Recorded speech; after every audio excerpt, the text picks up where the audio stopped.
Alright? Okay. Mag-explain. Malalaman natin na hindi galing sa Earth ang rocks na ito.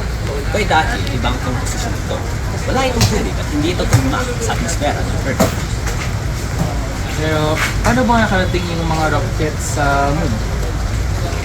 Malalaman natin na nakarating sila doon dahil meron pa mga rockets or parts ng rockets na naiwan sa buwan. Hindi ito basta-basta masisira dahil ito ay ginawa binasa ng viewers. Meron din tayong mga istasyon, rover, at iba pa na makikita sa orbit at pwedeng tingnan natin gamit ang telescope. At kung hindi ka pa kuminsip, pwede natin gamitin sa napakaliting laser at pwede natin itong itutok sa buwan.